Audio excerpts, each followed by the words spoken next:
Pues así es, continuamos con nuestra serie 5 preguntas que determinan tu destino, y hasta el día de hoy hemos venido estudiando a los personajes involucrados en el nacimiento de Jesús y cómo ellos tuvieron que enfrentar preguntas cruciales cuyas respuestas definitivamente determinaron su destino. El día de hoy vamos a ver a los pastores, y resulta que la historia nos dice que María acaba de dar a luz y hay un grupo de pastores por ahí que están cuidando pues a lo que estén pastoreando. Es tal vez una tarde, noche tranquila, la luna por ahí grandota, el cielo estrellado, y de repente se les aparece un ángel. ¿Qué sentirías tú si se te apareciera un ángel? ¿Emoción? ¿Miedo? ¿O qué sentirías? Pues los pastores evidentemente sintieron lo que tú y yo sentiríamos también. Sintieron miedo, mucho miedo, y es por eso que aquí podemos ver lo que a continuación dijo el ángel en Lucas 2, versículo 10 y 11. Pero el ángel les dijo: no tengan miedo, miren que hoy les traigo buenas noticias que serán motivo de mucha alegría para el pueblo. Hoy les ha nacido en la ciudad de David un Salvador, que es Cristo el Señor. La pregunta que estos pastores debieron hacerse cuando les apareció el ángel es: ¿y quién es este bebé? Y esa misma pregunta te la debes de hacer tú. Depende de cómo la contestes, esto va a determinar tu vida en la tierra, pero más importante aún, tu futuro en la eternidad. Vamos a ponernos en manos de Dios, vamos a orar. Querido Padre, es un privilegio, Señor, poder compartir tu palabra. Gracias, Señor, por permitirnos adorar a todos nosotros en conjunto esta tarde. Y te pedimos, Padre, que tú sigas guiando este mensaje, que sensibilices los corazones de las personas que nos encontramos aquí y que estamos escuchando tu palabra, Señor, y que seas tú quien trabaje en ellos. Gracias, Padre, porque nos has dejado en tu palabra instrucciones precisas de quién es ese bebé que nació aquel día y que cambió nuestra vida para siempre en la tierra y en la eternidad. En el nombre de Cristo Jesús. Amén. Creo que a muchos de nosotros nos apasionan las grandes historias épicas, ¿no es así? Cuando vamos a la pantalla grande y vemos esas películas con grandes héroes, con tramas intrincados, donde en la gran mayoría de ellos siempre encontramos algún personaje que está destinado a salvar la vida de sus amigos o la vida incluso de la humanidad, ¿no es así? ¿Se acuerdan de esta película del Señor de los Anillos? Donde está este chaparrito con los pies peludos llamado Frodo. Frodo era el elegido para vencer al mal, para vencer a la oscuridad, y tenía que deshacerse de ese anillo y emprender un viaje y enfrentar a todos los poderes ocultos y oscuros que iban detrás de él y de sus amigos. ¿Se acuerdan de Matrix? Ahí, ¿quién era el héroe? ¿Se acuerdan de este héroe? Del buen Neo, ¿no? Neo estaba profetizado también para salvarlos. Creo que va a necesitar un micro que no está haciendo interferencia, no sé si me pueden hacer llegar. Gracias, Fer. Gracias. Ahora sí, se nota luego la diferencia, ¿eh? Aquí hay una preferencia hacia el cantante, ¿eh? Y uno pobre tiene que estar ahí gritando con el micrófono, pero bueno. Neo ahí estaba esquivando balas, era el que estaba profetizado para salvar también el día. Y ¿saben qué es interesante en todo esto? Que ni tú ni yo necesitamos de historias de ciencia ficción para vivir dentro de una trama complicada, compleja, increíble, apasionante, porque resulta que estamos inmersos en la más grande historia sobre la faz del universo. Esta historia cuenta con la trama más interesante que podría escribirse jamás. Y en esta historia hay un Dios maravilloso, un Dios que es todopoderoso y que en algún momento creó a los ángeles. Uno de estos ángeles, el más hermoso de ellos, precisamente debido a esta hermosura, en algún momento de su existencia se empezó a llenar de orgullo, se empezó a envanecer y se convirtió en el villano de la historia, en el malo. Su nombre es Lucifer. Lucifer se va a convertir en un ser terrible que se va a rebelar en contra de Dios. Así que Lucifer forma un ejército y está decidido a tratar de usurpar el trono que es de Dios. Pero Dios evidentemente no se iba a quedar con las manos cruzadas y empieza una tremenda batalla celestial. A la cabeza de esta batalla va el arcángel Miguel, que vence y expulsa del cielo a Lucifer y a sus seguidores. Tiempo después, Dios, en un desbordamiento de amor en esta historia tan emocionante y tan intrincada, ahora decide crear a unas criaturas completamente diferentes a los ángeles, a los seres humanos. Para ellas creó un plano físico, el universo. Y Dios crea a estos seres humanos para que ellos puedan convivir en una relación perfecta de amor, de cordialidad, de amistad, donde puedan relacionarse con su Creador cada día de sus vidas. Pero Lucifer, este ser que fue expulsado del cielo, está enojado y vuelve a atacar. Y ahora va a atacar a los primeros seres creados de Dios en este plano físico, a Eva y a Adán. Los engaña con artimañas, acerca a ellos, les dice mentiras y logra que la desobediencia entre al universo. Él está tratando de dañar esa relación perfecta que tenían los seres humanos con Dios, con su Padre, con su Creador, y los esclaviza. Cuando eso sucede, entonces Dios va a declarar una vez más la guerra y Él va a hacer una promesa. Dios va a prometer que un día un héroe como ningún otro va a llegar de manera muy humilde a esta tierra. Va a llegar a esta tierra en la forma de un bebito. Este héroe tiene una misión y es la de destrozar al enemigo y restaurar las cosas a su estado original. Pero para cumplir con su plan, Dios va a crear un pueblo especial, el pueblo de Israel, donde un día nacería este Salvador. La proeza de salvar a la gente no iba a ser para nada fácil, porque habría gente que, manipulada por el enemigo, iba a tratar de deshacerse de ese bebé desde que éste naciera. Por lo tanto, este bebito tendría que ser protegido hasta que llegara a una edad madura. Y mientras tanto, se iba a llevar a cabo un plan secreto diseñado por Dios. Resulta que nadie sabía con exactitud en qué momento de la historia iba a llegar a este héroe que nos iba a redimir y a salvar por fin. Así que para ayudar a reconocer a la gente de aquella época a este Mesías, Dios envió a mensajeros especiales, a profetas que traían pistas con ellos y dejaron escritas para que cuando llegara ese Salvador, ese Redentor tan esperado, tan anhelado, lo pudieran reconocer.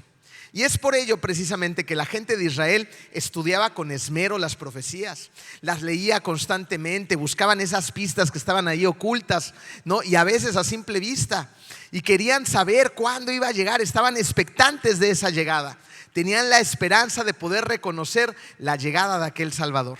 Así que cuando el ángel anuncia el nacimiento del Salvador, los pastores escuchan lo que han estado esperando, lo que ellos conocían, lo que ellos habían leído, y dicen: tenemos la esperanza de que ese niño va a cumplir las profecías de parte de Dios y al fin podremos ser libres.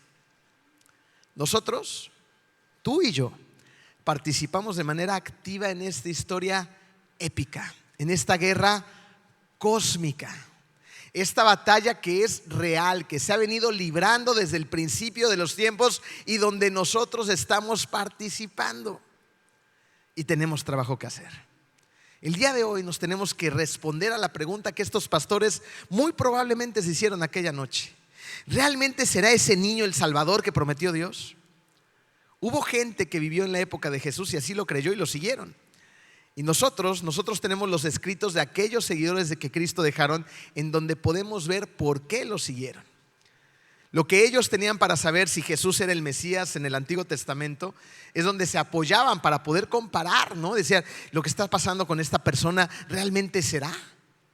Y así iban leyendo, iban estudiando, iban viendo cómo esas profecías se iban cumpliendo una a una en aquel Jesús. El día de hoy nosotros vamos a buscar, vamos a hurgar en algunos pasajes del Antiguo Testamento para poder responder al final de este mensaje con seguridad quién fue aquel bebé. Para ello vamos a ver 5 formas en las que se revela Jesús a través del Antiguo Testamento. ¿Están listos? Sí. Pero con ganas, ¿están listos? Sí. Ahora sí vamos a empezar. Número 1 en tu programa dice: el Antiguo Testamento cuenta la historia que Jesús viene a completar. El Antiguo Testamento cuenta la historia que Jesús completa. Es como cuando estás viendo una peli. ¿Les gustan las pelis? A mí también me gustan las pelis, ¿no? Entonces hay buenas películas que cuando ya se están aproximando al final, pues tú esperas los desenlaces, ¿no es así? Y esperas que terminen y estás de alguna manera expectante. Pero hay películas que no van a terminar porque se espera una segunda parte. Y entonces te dejan así, mordiéndote las uñas, ¿no? ¿Qué pasó? No, me dejaron a la mitad de la película. Bueno, pues Jesús va a venir a terminar y va a venir a cerrar, a culminar con toda la expectativa en la que nos deja el Antiguo Testamento. Y resulta que Mateo, que es el primer libro del Nuevo Testamento, va a empezar hablando de Jesús, pero no es sino hasta el versículo 18 que va a hablar del nacimiento de Jesús. Los primeros 17 versículos los va a utilizar para hablar acerca de la genealogía que nos lleva hasta Cristo. Vamos a ver qué nos dice el 17, versículo 17. Así que hubo en total 14 generaciones desde Abraham hasta David, 14 desde David hasta la deportación de Babilonia y 14 de la deportación hasta el Cristo. Miren, si alguien contara su historia, lo más común y lo más normal y lo más coherente sería que empezáramos a contar nuestra historia de manera cronológica, ¿no es así? Tú podrías decir, yo soy Juan y te voy a contar un poquito acerca de mi historia. Pues resulta que yo nací en la Ciudad de México por ahí del año de 1983, un 6 de marzo, a las 12 del día en el hospital de Satélite. Luego mis papás me llevaron a vivir a Arboledas. Tiempo después decidieron venirse a vivir a Cancún y todo empieza a agarrar como que ritmo, orden y estructura. Pero Mateo no inicia su narración con el nacimiento de Jesucristo, ¿ok? Sino que lo inicia de una manera diferente. Él va al orden cronológico. ¿Por qué? ¿Por qué hace esto Mateo? Porque Mateo está diciendo que esta historia, la historia de Jesús, empezó muchísimo tiempo antes del nacimiento de Jesús. Resulta que este bebé no llegó al mundo como todas las demás personas llegamos. Este bebé es de lo que se trata la historia del universo. Y para poder empezar a entender esta historia, necesitamos necesariamente ir al Antiguo Testamento. Ahora, seamos sinceros. ¿Hay aquí alguien de pura casualidad que le cueste trabajo el Antiguo Testamento? Algunas cuantas personas, ¿no es así? De repente llegas a ciertos libros del Antiguo Testamento. Hay unos que son muy apasionantes, muy interesantes, pero cuando te topas con las genealogías, ¿no? Y el hijo del hijo del hijo del hijo del hijo, y dices, Dios, pero ¿por qué nos escribiste esto, no? ¿De qué nos va a servir? Pues todo lo que está escrito en la Biblia tiene un propósito. Y si está ahí, evidentemente es porque Dios lo puso ahí para algo. Lo que tenemos que hacer es cambiar nuestra visión acerca del Antiguo Testamento y empezar a entender que no es un libro de historia nada más, que no es un libro aburrido, que no es un libro muy complicado, sino que es un libro que nos ayuda a emprender el viaje. Porque esto es un viaje, ¿ok? Un viaje que tiene un destino. El viaje del Antiguo Testamento nos va a llevar al destino que es, ¿quién creen? Jesucristo. Sin destino, pues no hay viaje. Y sin viaje tampoco hay destino. Por lo tanto, necesitamos abrazar al Antiguo Testamento, subirnos en ese tren que nos va a llevar por diferentes puntos de la historia y que nos va a llevar por diferentes profecías y que nos va a conducir a la persona más importante, más relevante y a la única persona que puede darte vida, vida en abundancia y vida eterna, que se llama Jesucristo. Para contestar esta pregunta acerca de quién es este bebé, es necesario comenzar en el Antiguo Testamento, porque esa es la historia que Jesús completa. Vamos al punto número 2 en tu programa.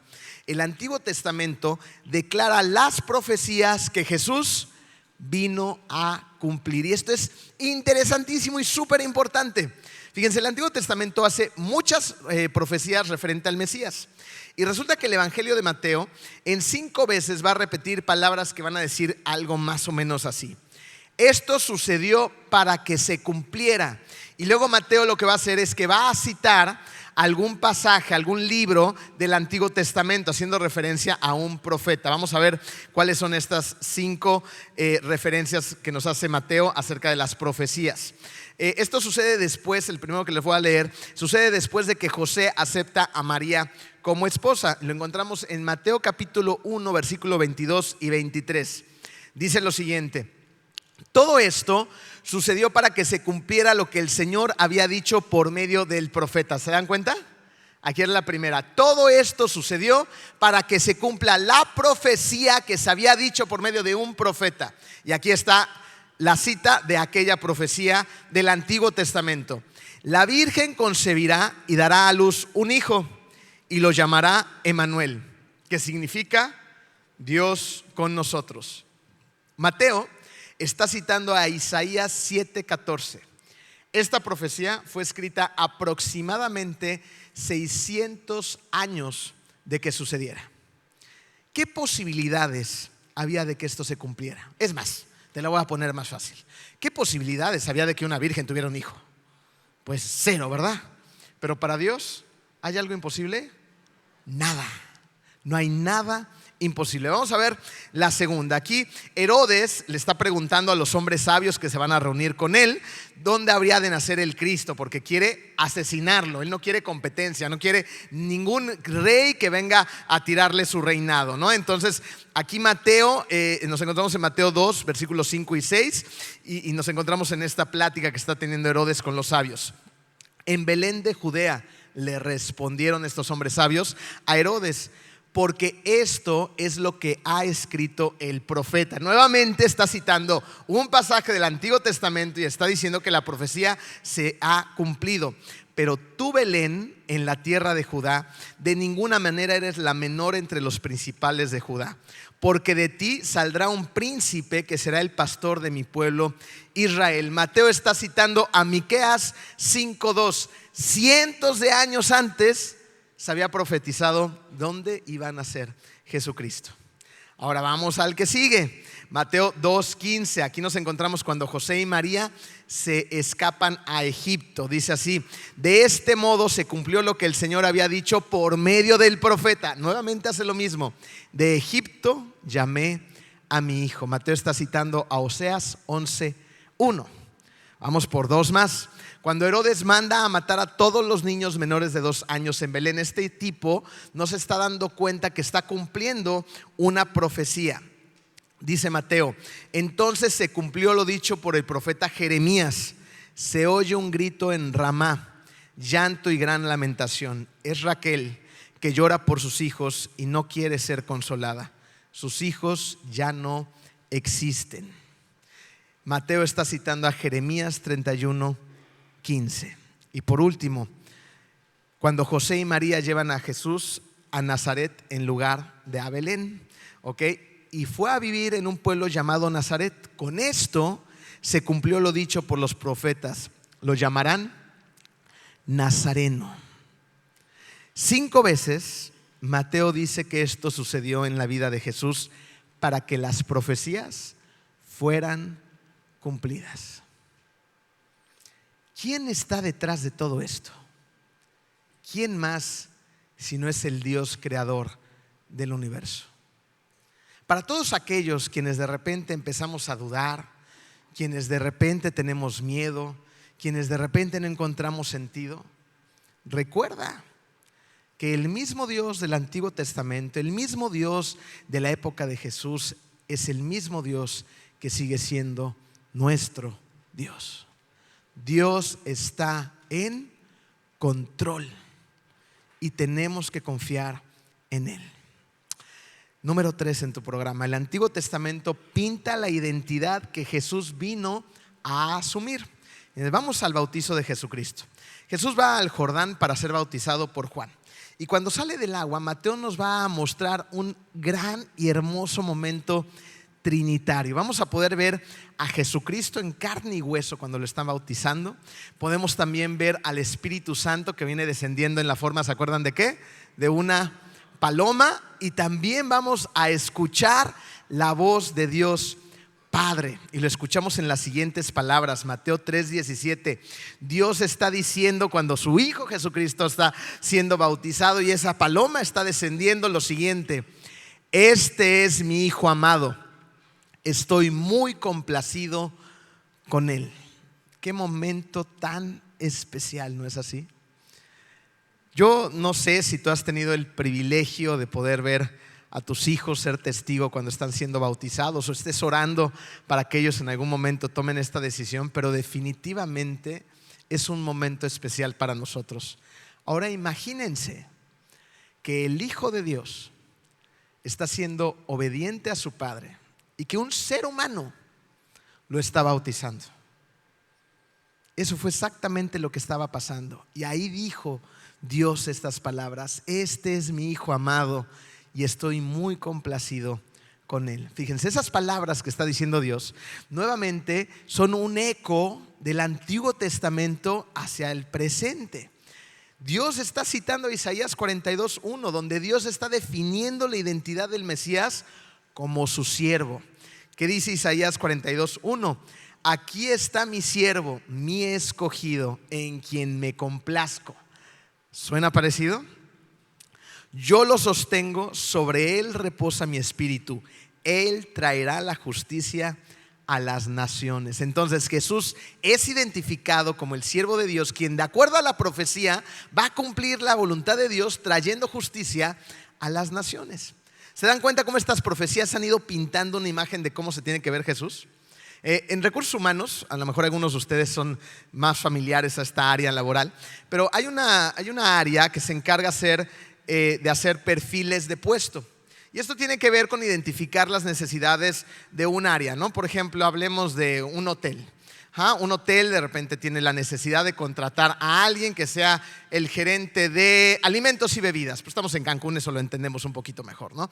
Entonces, la descripción de puesto y el perfil de puesto que tiene que tener la gente que va a contratar el hotel, pues tiene que tener ciertas características y cumplir ciertas calificaciones. Características puede ser el ser una persona muy empática con los demás, el tener servicio al cliente, el ser una persona que tenga dones de liderazgo, y debe de tener ciertas calificaciones, que haya estudiado hasta cierto grado universitario, que tenga tal vez ciertos diplomados o maestrías, que hable inglés, francés, lo que tenga que hablar, etcétera, etcétera, ¿no? Entonces el encargado de recursos humanos ya tiene diseñado un perfil de puesto y va a empezar a hacer diferentes entrevistas a personas que van a aplicar para ese puesto.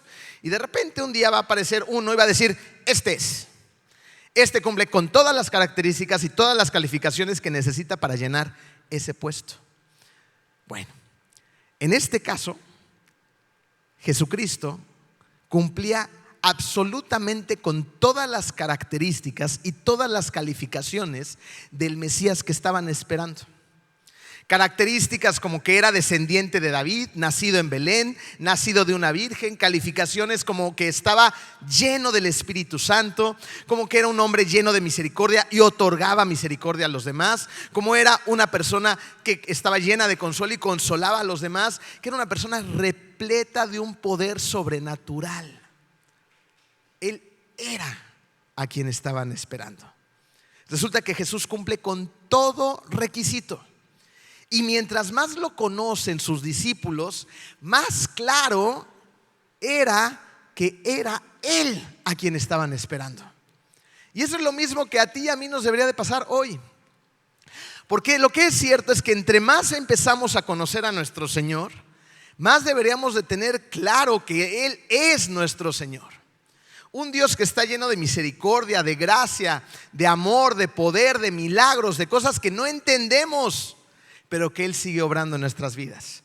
Porque cuando nosotros realmente vamos a la palabra, la escudriñamos, cuando oramos, cuando practicamos nuestras disciplinas espirituales, cuando venimos a reunirnos dentro de la iglesia, empezamos a conocer cada vez más a Jesucristo. Y cuando empezamos a conocerlo más, pues nos damos cuenta de que Él es. Cada vez se van despejando cualquier tipo de dudas que haya sembrado en nuestra mente o en nuestro corazón. Eso es lo que aquella gente empezó a vivir. Decían: claro, ¿quién más puede ser si no es el Hijo de Dios? Número 4. El Antiguo Testamento explica una misión que Jesús vino a consumar. Resulta que el Antiguo Testamento va a delinear la misión que Jesús vino a ejecutar. Después de su bautizo, Jesús es llevado al desierto, ¿se acuerdan? Y Él va a pasar ahí 40 días en ayuno. ¿Alguien ha logrado ayunar más de una semana? Muy pocas manos levantadas, ¿verdad? Bueno, pues Jesucristo había pasado 40 días en ayuno y es tentado por el enemigo. Y después, cuando Él regresa, esto queda registrado en Mateo 4:17, pasa lo siguiente.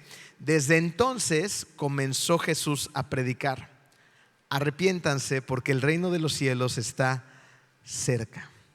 Jesús empieza a predicar la llegada del reino de Dios. Y es importantísimo reconocer que esta no es una idea inventada por Jesús.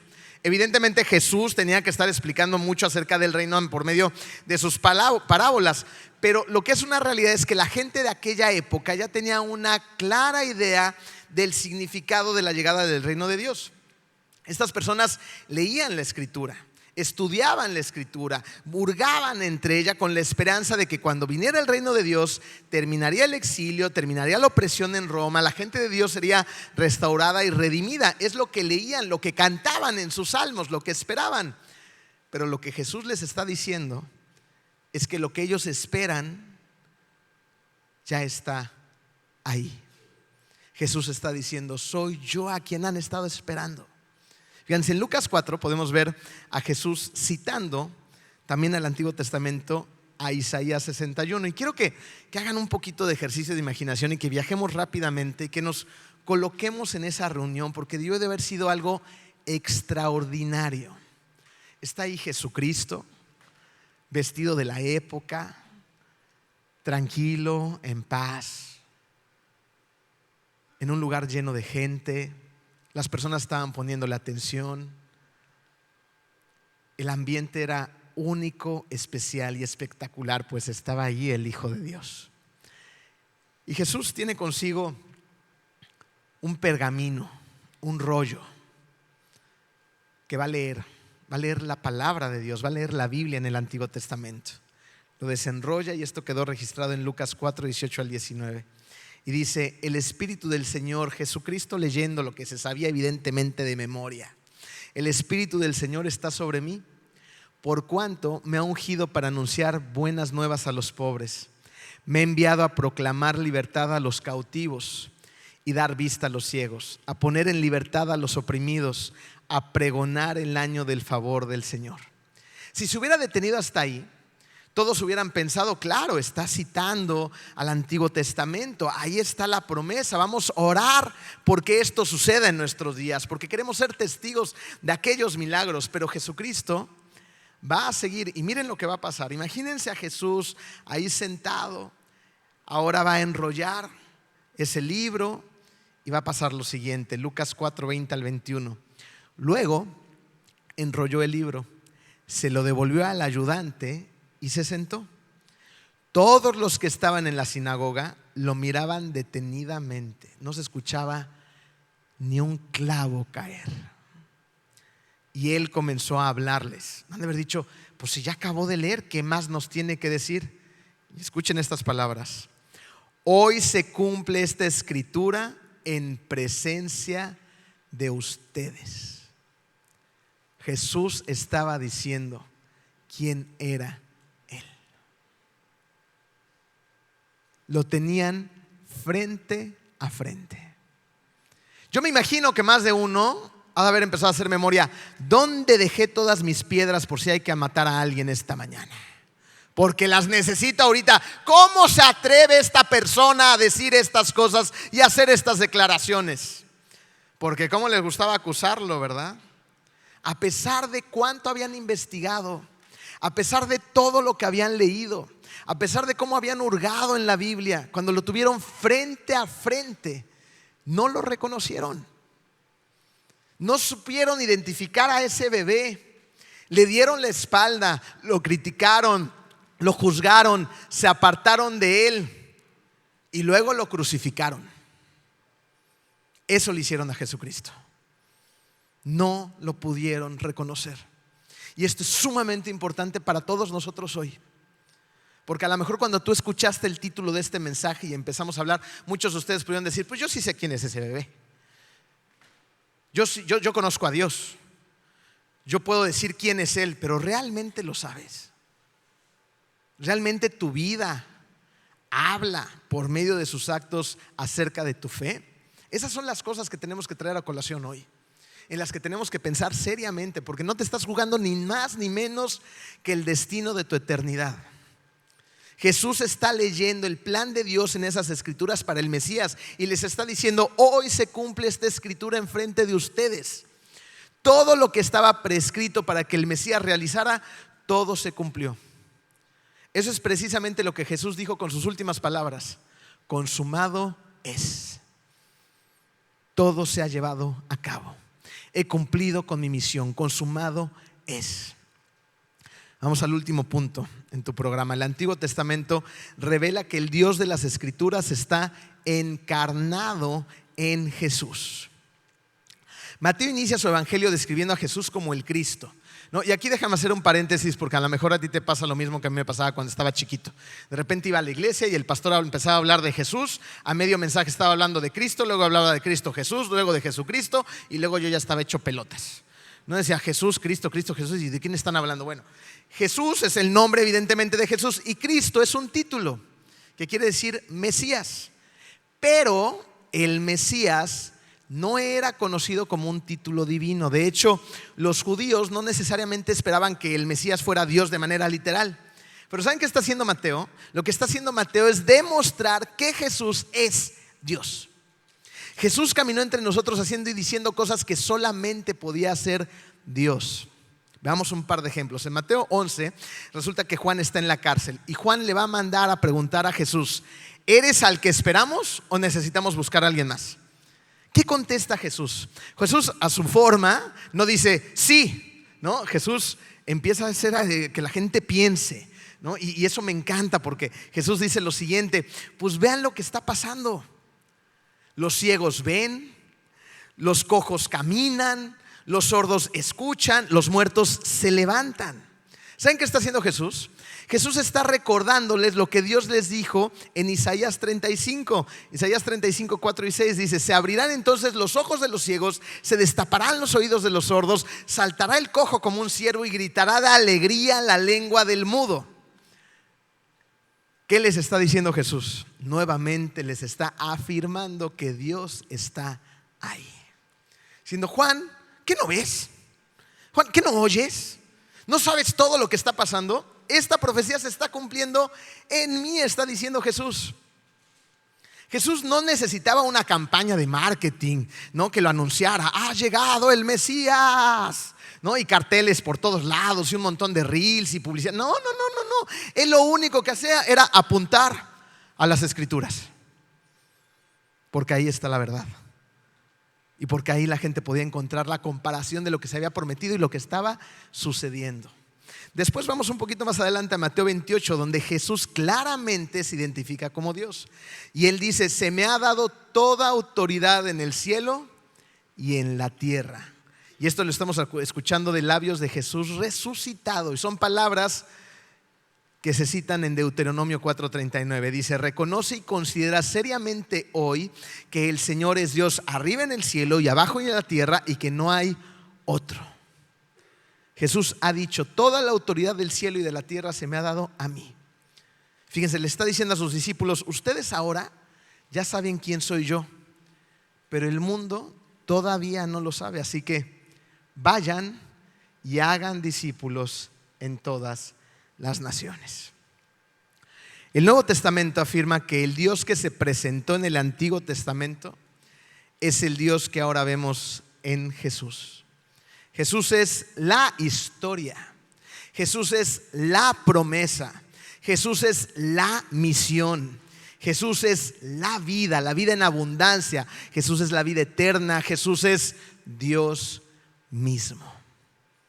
Es por eso que los pastores, cuando se les apareció este ángel, salieron corriendo a ver a Jesús. Querían verlo con sus propios ojos. Querían rendirle su corazón. Querían confirmar lo que tanto habían esperado, porque ellos lo reconocieron. La pregunta aquí es para ti: ¿tú qué vas a hacer?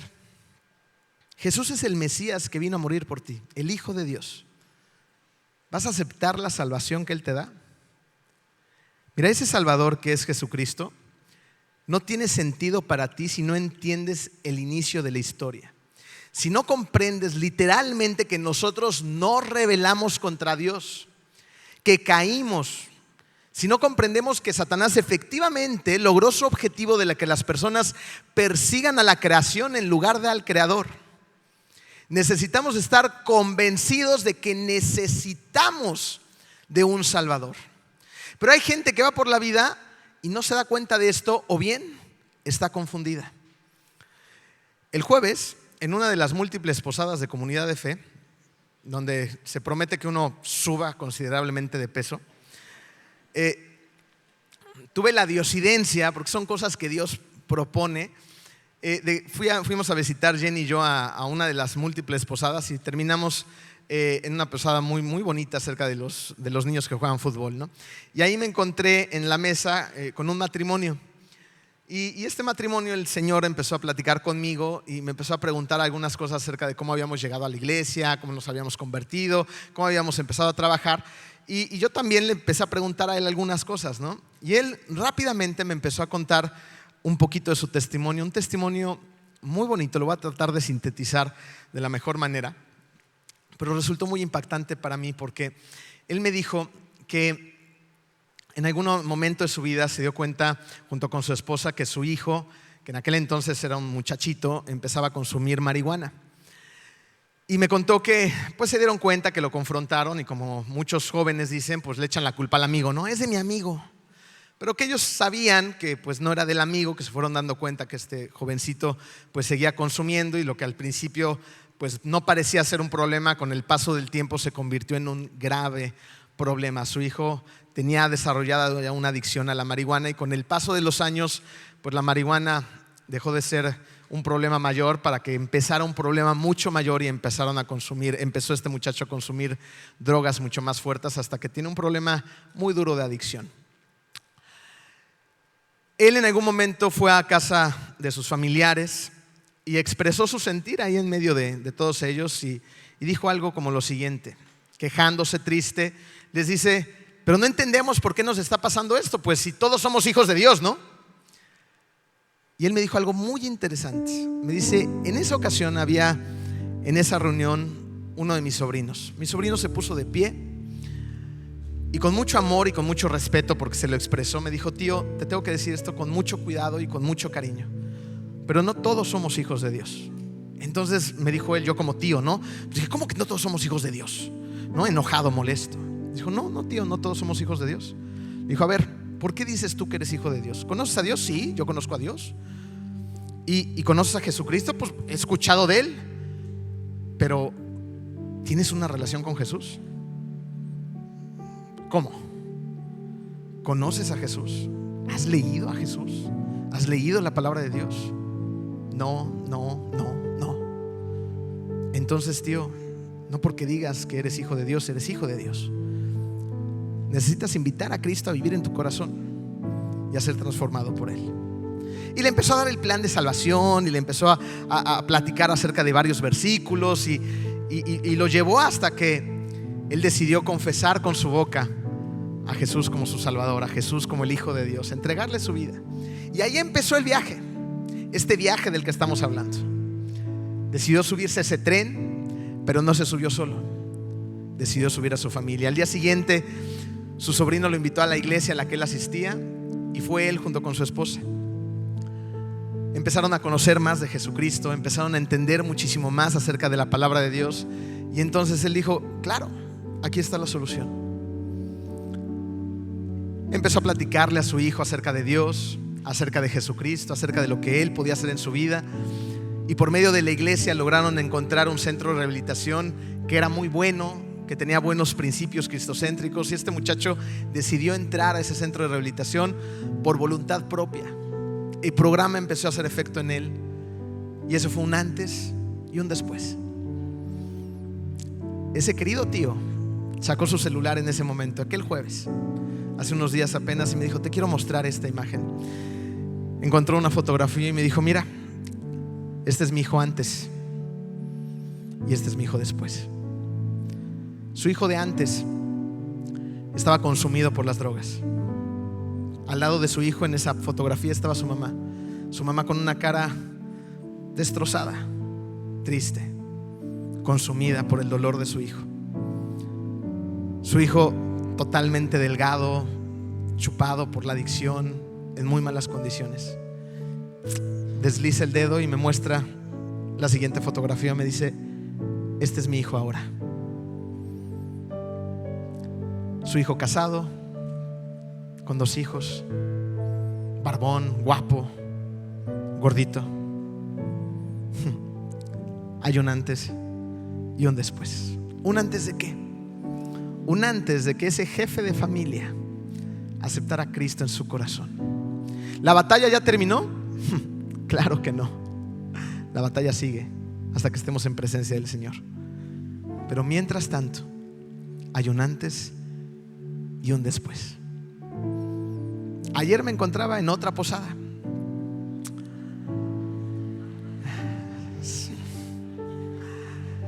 Y la líder del ministerio dice de repente, de manera muy improvisada: hay un testimonio que queremos compartirles. Y llama a uno de los miembros de su equipo y le dice: compártele lo que acaba de suceder. Resulta que esta familia que también conocemos y queremos mucho, que es parte de la iglesia desde hace muchos años, ahora tienen una adolescente que conocimos desde que era niña. Y esta adolescente ahora está participando aplicando para entrar a una universidad en Estados Unidos. Y la universidad le pidió un ensayo que hablara de su familia. Y tenía que contar pues cosas relevantes de su familia, el apoyo de la familia y todo lo demás. Y entonces parte de este ensayo dice lo siguiente: palabras de esta adolescente: yo era una niña que quería en el fondo de mi corazón que mis papás se volvieran a querer. Y oré con todas mis fuerzas para que esto pasara. ¿Por qué estaba orando por esto esta niña? Porque cuando era una niña, en su casa había una enorme problemática, había mucho dolor y mucho sufrimiento. Ella vivía en medio de una violencia extrema, verbal y física, porque sus papás, no lo digo de manera figurativa, se daban hasta con el sartén. Había cosas volando siempre en esa casa. Había infidelidades, había golpes, había humillaciones. Y había una niña en medio de todo esto. Y esa niña le oraba a Dios para que sus papis se volvieran a querer. Más adelante en ese ensayo, esta adolescente ahora dijo: Dios tomó algo destruido y lo transformó. Un antes y un después.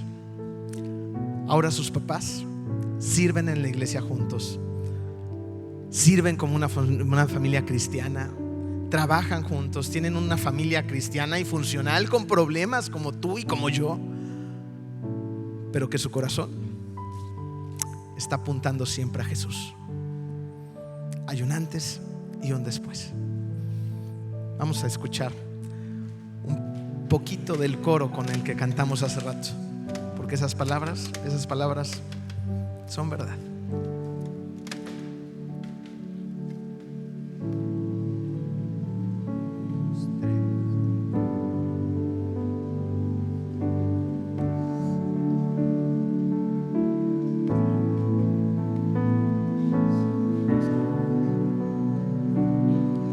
Si buscas la libertad, se encuentra en Jesús. Si buscas amor real, se encuentra en Jesús.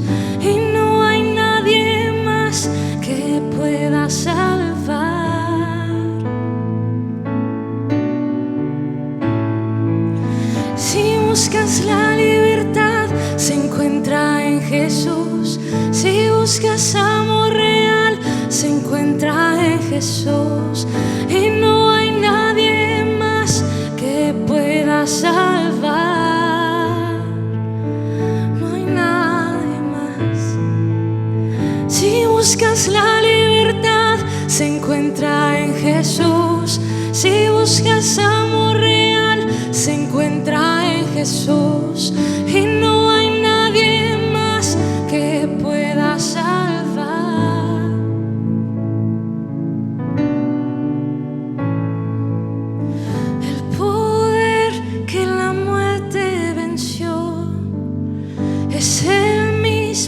que Cristo me dio, su Espíritu vivo está en mí.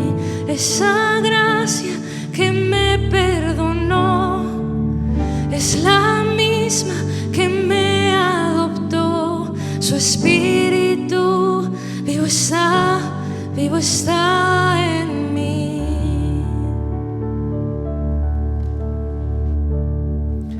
Esa gracia es la gracia que nos perdonó y es la misma que te adoptó. Lo que estamos buscando está en Jesús. No hay otro camino al Padre. Hay un antes y un después. ¿Quién es ese bebé?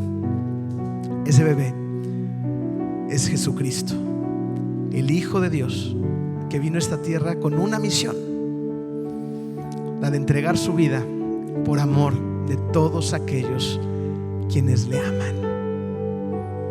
No te esperes un año más. Ríndele tu vida hoy.